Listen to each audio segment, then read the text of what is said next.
Good afternoon and welcome to today's webinar. I am Patricia McKinney. I have the pleasure of serving our Small Business Council with longtime chamber member and co-chair Dottie Summerfield Justy. And today's focus will be our health directive number 26 and where we are right now regarding COVID-19.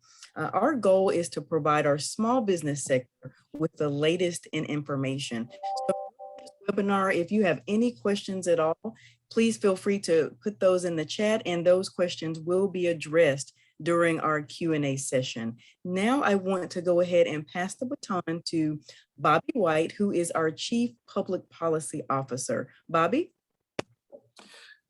Thank you, Patricia, and good afternoon. Thank you all so much for joining us this afternoon for this important conversation. We promise to get you out of here right at 2:30 for this Greater Memphis Chamber Leadership Briefing.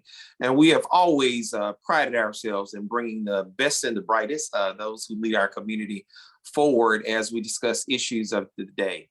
And so we're very grateful to have two very reputable individuals joining with us on the line. We are delighted that they have taken time out of their very busy schedules to be with us. But first we have Dr. Steve Threlkeld, who is Baptist Memorial Healthcare's Medical Director for Infectious Disease. And we have Dr. Michelle Taylor. She is the Director for the Shelby County Health Department. I would go further in terms of sharing their background, but they both are individuals who we have actually look to hear from. I will say that this is the first time that I've had the privilege of having Dr. Taylor with us since she's assumed the new role with the health department.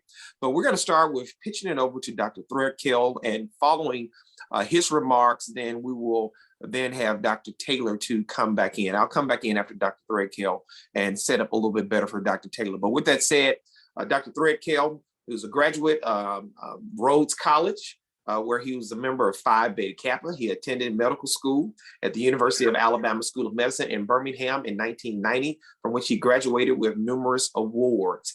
And in addition to an internal medicine residency at UAB, he did his postgraduate training at Harvard Medical School and Massachusetts General Hospital, where he received awards for clinical excellence. He's board certified in infectious disease in 1997, and now managing Threlkeld, along with Dr. Steve, is currently president of the medical staff at Baptist Hospital. So as again, Dr. Threlkeld is the Baptist Memorial Healthcare's medical director for infectious disease. With that said, Dr. Threlkeld, the floor is yours. Thank you so much, and I appreciate being invited back. I'm thrilled to sort of address this group, and also very happy to be on a program with Dr. Taylor, whose energy and expertise we have really come to enjoy, and appreciate all of her contributions stepping into the middle of this pandemic. Just a couple of quick items that I would mention and try to get to Q&A from my standpoint. You think a brief update on where we are right now would be easier after more than a year and a half of this, but it seems to be more difficult as we go, because when you take care of a lot of patients and interact with a lot of people, it's a matter of what do we do about things today. The CDC advises 330 million people every day at the same time, which can be very, very difficult. But most of the medical work done in this country really is advising one person about what to do. What we hear now is, can I take my 2.3 children around our neighborhood in a werewolf costume without a surgical mask and a light drizzle in our neighborhood? And the werewolf doesn't want to wear a surgical mask. And so there are issues that are very, very difficult really to be specific about. So you have to be flexible in how we approach this pandemic, and that's just an example.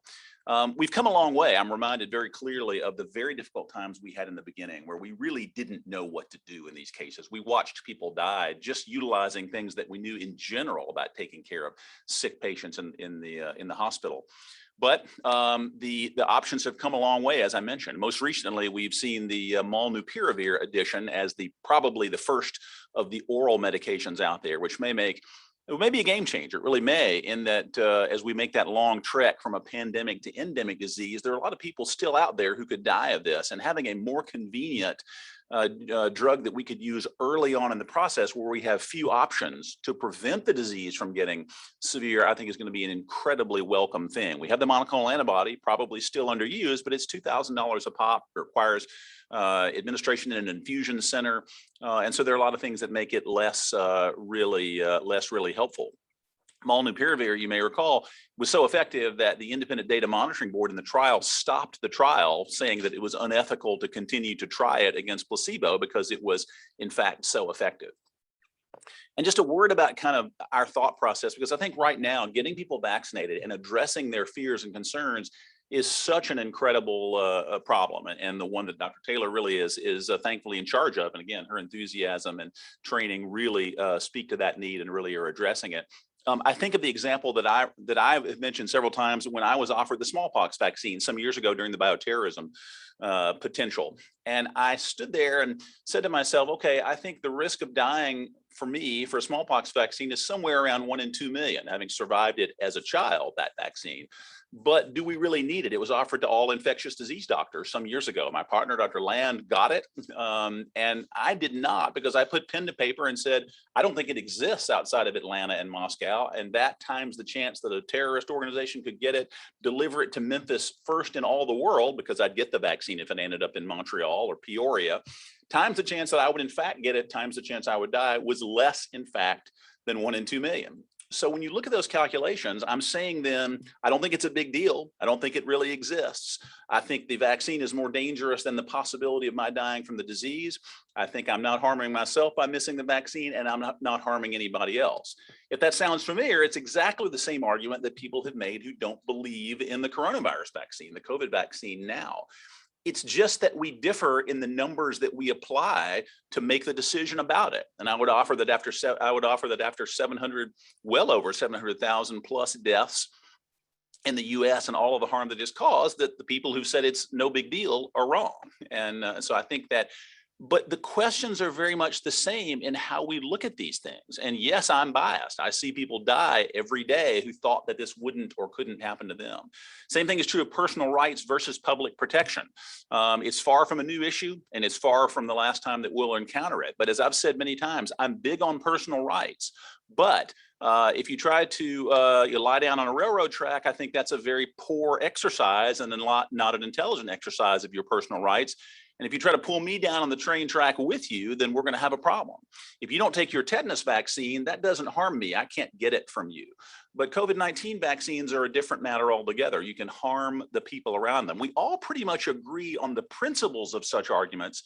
But once again, it's just a matter of the data that we're processing to decide how important these things are. And things like mandates and so forth are certainly going to come under this category. Situations will change, and that's why we have our capable leadership to look at the situation.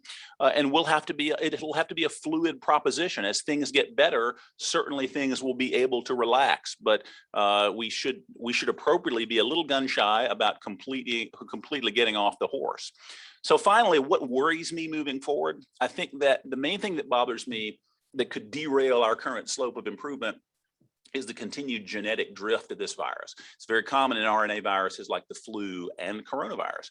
Though it was very slow, seemingly, first of all, we really didn't see many variants early on, and things stacked up very well looking downstream. But as cases built up and immunity built up and vaccines came out, we saw other variants, the alpha variant, the gamma variant, the delta variant, and others. And it's why you have to be watchful of new variants that are out there, because they may become more resistant to our immunity, and that require even new vaccines altogether.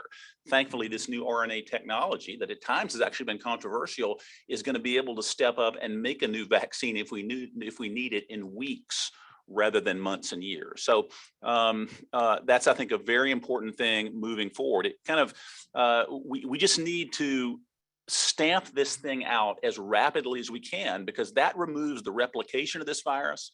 And let's not forget, they're competing against each other as well. And it may be that instead of being the most contagious virus, the fastest horse winning the race, that moving forward, the slipperiest or most agile, or the virus that's more resistant to our immune barriers may be what wins the race. So we remember the Gamma variant that we haven't seen much here, but it really tore apart Manaus, Brazil, after the Wuhan variant had already affected the city greatly. Very large infection rate and attack rate. Well, the Gamma variant came in after that and didn't seem to care and really tore through the city once again. So we're on the watch for any of those variants that could come in and easily overcome our immunity, both to our natural infections and to the vaccines. Thankfully, there are no such variants that we know of yet that vaccines can't protect against in terms of the more severe aspects of the disease. So to finish with we're just early, I think, to plant the flag and declare victory. We have to remain careful, and to use a football analogy, we have been in the red zone before and we failed to score. It came back and caused a great deal of harm and damage. So we have to be careful to try to get all the way into the end zone this time and make this virus go away. So with that, I will end and be open to questions later. Thank you so much for that. I really appreciate that. And that overview is right on time. I'm going to at this time also bring in our next speaker and to give a general kind of health update, if you will. I've already mentioned her by name, Dr. Taylor. Dr. Taylor, she is actually spent 4 years actually as a pediatrician here in Memphis and was chief of professional services and flight surgeon with the Tennessee National Guard. She recently left Joint Base Andrews, where she was an aerospace medicine division chief in the Office of the Air National Guard Surgeon General. She's a graduate of Howard University, go Bisons, and she has several advanced degrees, including her doctorate of medicine from East Tennessee State University, a master of science in epidemiology from the University of Tennessee Health Science Center, a master of public administration from Harvard University, and a doctorate of public health from Johns Hopkins University. She is absolutely delightful.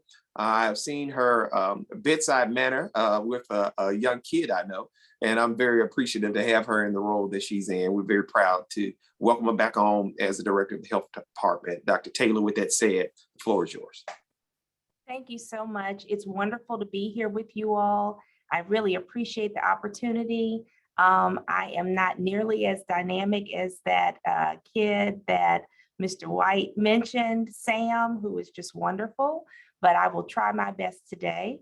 Dr. Threlkeld gave me a perfect segue into what we need to talk about today, and that's the data landscape with COVID-19 here in Shelby County. So with that, I'm going to share my screen and attempt not to be remiss in that.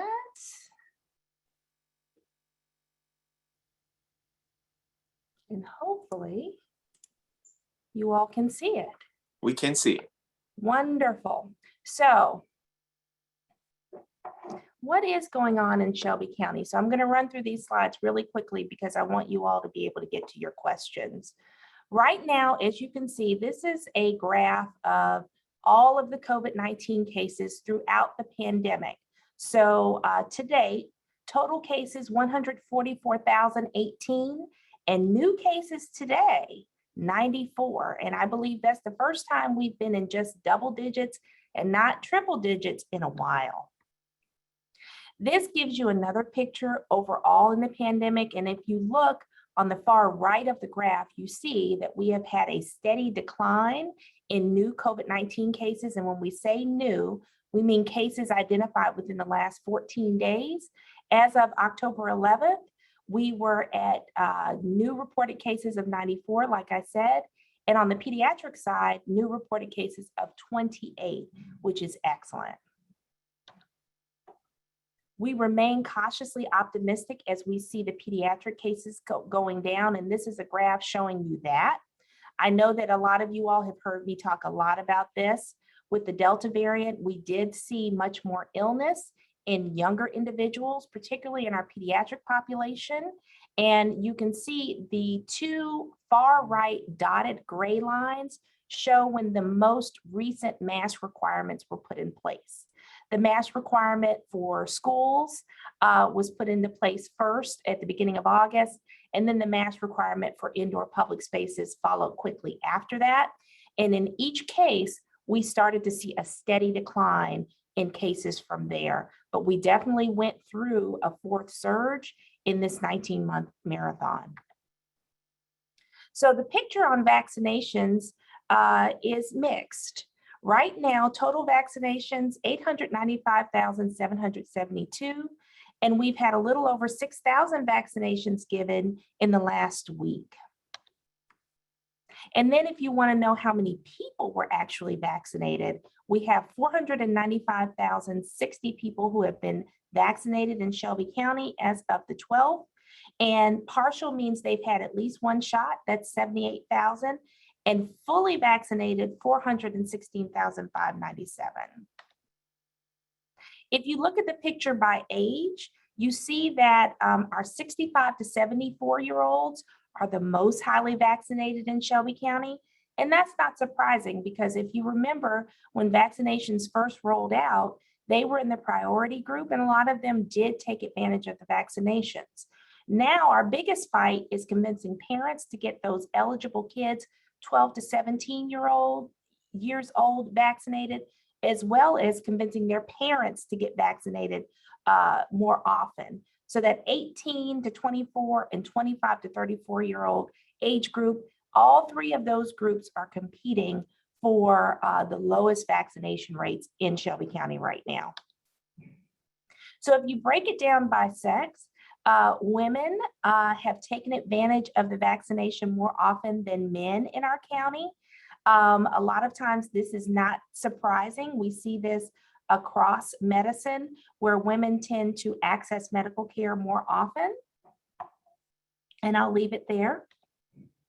And then vaccinations by race and ethnicity. Right now in Shelby County, everybody is somewhat neck and neck. If they reported race, then African Americans are leading the charge in Shelby County with a vaccination rate of about 36.4%, followed by whites, 32%, and then other racial groups and multiracial and Asian, 28.3%. But what you have to remember is that in each one of those categories, the percentage that these folks are of the population varies. And so this chart is a little bit skewed, but we're still happy that we're at the percentages that we are. We do want them to be higher. As far as ethnicity, more non-Hispanics are vaccinated in the county than in our Latinx population. This is a map that I like to show a lot for those of you who have ever tuned into the briefings on Thursdays. This shows our vaccination rates by zip code. Very important to understand that the darker colors mean that more folks as a percentage of the population in those zip codes are vaccinated. And if the color is lighter, it means less folks in those zip codes are vaccinated. If you'll notice, and anytime you see a map put up by me or anybody else in the Shelby County Health Department, there's always a trend right here along this poplar corridor where you're seeing better health outcomes no matter what you show. I won't go into that today because we have limited time, but notice that there is a dark strip that runs right along the poplar corridor. And as business owners and leaders, that's something for you to pay attention to based on the demographics in your businesses and where your folks are living. This is another map that a lot of people in the county are very familiar with, created before I came in.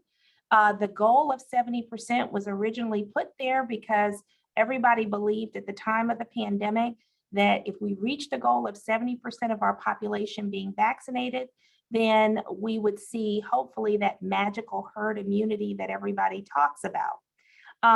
Dr. Threlkeld touched on this, but unfortunately, with the introduction of variants, the science that's coming out now is saying that in a lot of communities, closer to 90% would be more favorable to get us to herd immunity. But we continue to leave this goal line here because as you can see right now, as a percentage of our population, only 52.8% of our population has received at least one dose. And then for those who have completed the series, meaning they've had 2 Moderna shots, 2 Pfizer shots, or 1 J&J shot, 44.5% have completed the series of our population in Shelby County. And so finally, what we're here to talk about today, partially, is the health orders. So this gives you an overview of where we've come since the beginning of August. August 6th is when the amended health order number 24 came out, requiring masks in K through 12 schools, preschools, and daycares. And then August 27th was when the health order came out requiring masks in all indoor public settings.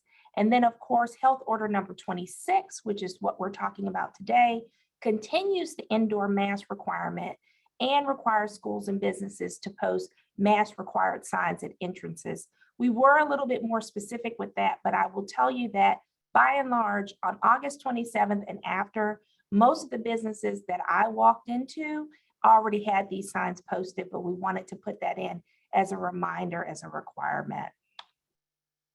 And then just a little bit more about health order number 26. It's effective from September 30th until October 31st. And we provide data on why the current measures are still needed. As you can imagine, I get a lot of questions about why do we still need masks if the numbers are coming down? So we talk about that. We also give some information about boosters, talk about the fact that we have been ordered by the court to enforce our indoor mask requirement in schools, and also talk about the pending OSHA requirements that have been put out by President Biden, saying that any employer with 100 or more employees may have to put a requirement for vaccination or regular testing. The other thing is what we already talked about is the mask required signs posted at your businesses and in any public indoor areas. So with that, I'm going to stop my sharing if I can. Thank you for that, Dr. Taylor. That is great information. I'm especially appreciative of the breakdown of the latest health order. And Dr. Threlkeld, if you will join us, turn your camera back on. What we will do is kind of run through a few questions. And I know we have about 9 minutes. So we're going to do kind of a rapid fire, if you don't mind here. How soon, I have a question here. How soon after having COVID can one get the initial vaccination? And how soon after having had COVID as a breakthrough case of COVID, can one get the booster? Recommendations or insights either of you can provide on that. Dr. Threlkeld, I'm going to punt to you for this first one. Okay, so it's a little confusing because at first we said, well, you could wait 90 days. You needed to wait 90 days after the infection because there really were no variants. We didn't worry about that, and nobody really got reinfected with the same variant until at least 90 days and probably much longer. But that's really evaporated, and so the recommendation is as soon as you're out of isolation and aren't a threat to infect your vaccinator, it's okay to go ahead and get that booster or get the vaccine, first after your case. And the second one, I'm sorry, was it when to get the booster after a breakthrough case of COVID, how soon to get the booster? That's a little controversial. It's not entirely clear that it's going to be necessary. That's really being looked at. One could do it pretty soon afterwards, but I think that's still sort of in flux. I think the likelihood that you will need one anytime soon after a breakthrough case of COVID, that probably will serve as a booster that's as good as the booster would be, but probably more data are yet to come on that in the near future. All right, wonderful. All right, why, to Dr. Taylor, you mentioned in a previous online meeting with Momentum that Shelby County Health may be able to supply COVID rapid test kits to small businesses and nonprofits via the state supply chain. Is that still a possibility? And if so, how do we apply? Excellent question. So I believe that it's still a possibility, but the last time I checked, the state was still waiting on their shipment. So what I will do is I will find the link to the state site and I will send that to Mr. White so that he can distribute it to you all. The state has had a tough time keeping those rapid tests in, as you can imagine. They push them out as quickly as they get them. But you all, as small businesses and nonprofits, can apply directly to the state. So I will send that link to Mr. White today. All right, thank you very much. I have a question of double masking. How effective is it? Any thoughts on double masking? Should we get to a point of triple masking? I mean, that's actually mentioned in the question. Any thoughts or any insights you'd like to offer regarding double masking at this point? Dr. Threlkeld? Well, I can tell you what my opinion is, but I'll let you go first. yeah, I think we have a hard enough time getting people to wear one. I think if Yes. we tried to require two, there would be a revolt. But I mean, this is a common sense matter. I mean, 3 masks are probably not necessary. I think if we can just get people to if you're around people indoors in a crowded situation with potentially unvaccinated people, to try to keep some distance, wear 1 mask, just do those things that are basic common sense and be vaccinated. We would be almost to the goal line anyway. I would be worried that the triple mask would keep you from breathing effectively. So I don't think a triple mask is needed. Absolutely, absolutely. Appreciate that very much. Timing of vaccinations, and again, let me just say, there's so much out here that these opportunities to engage with you is oftentimes the opportunity people have to hear things that are in the national news. With that said, what does it look like the timing for vaccines or vaccinations for children younger than the current age? What is it, like 7 years old, 8 years old and up, or whatever that age is? What's the timing look like for that? So I can speak to that. Actually, the FDA is meeting about approving the Pfizer vaccine for kids 5 to 11 on October 26th. So once they meet, what normally happens is right after that, the CDC's Advisory Committee for Immunization Practices meets. And they usually will push out recommendations based on what the FDA decides once they have that meeting and after they've looked at the study results.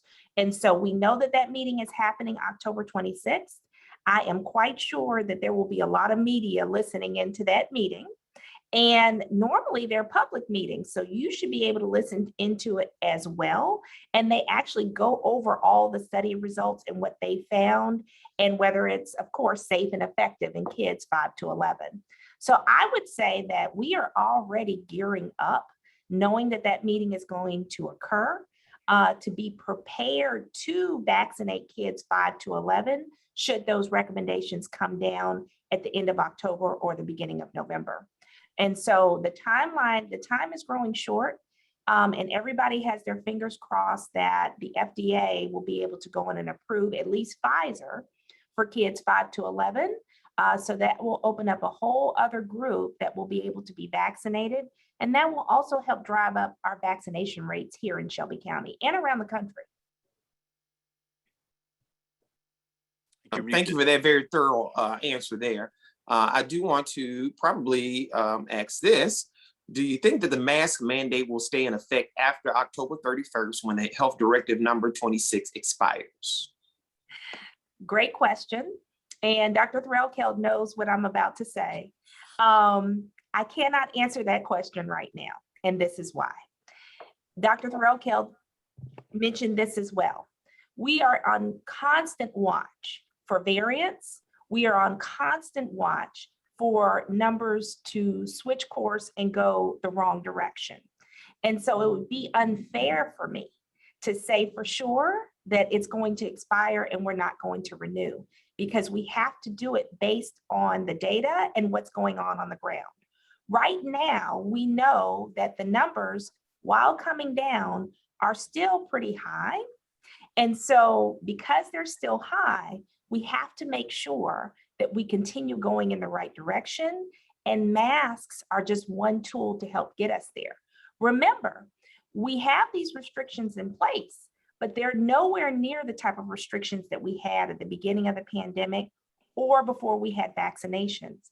And of course, the biggest message is, if you know somebody who has not been vaccinated yet and needs to get vaccinated, please, while these numbers continue to go down, get them vaccinated, convince them, talk to them, have them talk to a trusted provider. I would just All add right. the guy who I'm just going to add as the guy who doesn't have to take any flack for any of these things. But I agree. The best analogy I hear is the aircraft captain turning on and off the seatbelt sign.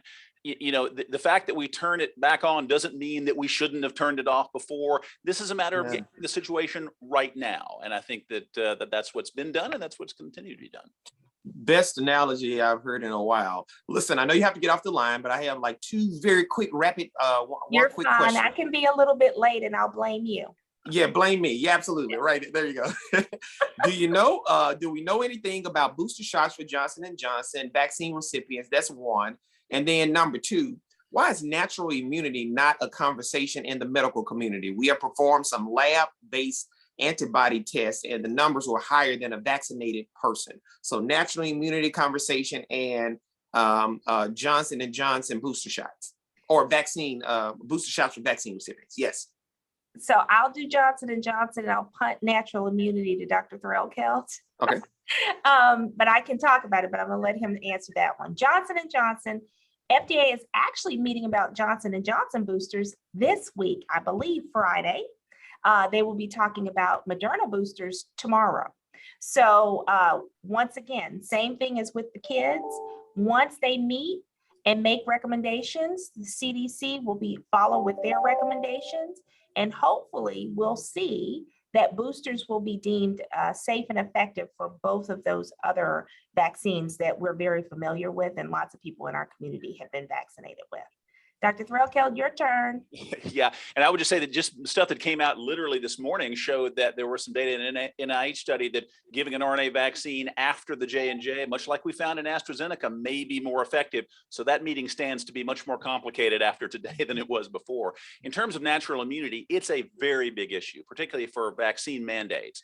I would say that what we know is this, is natural immunity a real thing? Is it really good? Yes, it is. It protects us just much like the vaccine from more serious cases. But we found out in some good studies run by the CDC that it gives a 2 to 3 times increased protection of preventing cases if you get the vaccine on top of that natural immunity. I think the biggest deal for that is in healthcare. I have spirited conversations with healthcare providers. They say, well, I'm already protected. I don't need the vaccine. And I say, you know what? We're responsible for people that we take care of. They may be immune suppressed. They may not be able to get that immunity. And if you can do a 2 to 3 times protection to the likelihood of you're getting it and then giving it to somebody else, I think that's a very important thing for us to take advantage of. Listen, let me tell you all, I cannot say enough about hearing these calm, informed voices from you all. This is the type of conversations we need to have much more of. It's so helpful for those on the line and the text messages I've received. I want to thank you all for being with us on today. I want to thank everyone for joining, and we're going to take our leave and pitch it over to Patricia, but Dr. Taylor, please blame us for your being 2 or 3 minutes late to the meeting with the mayor.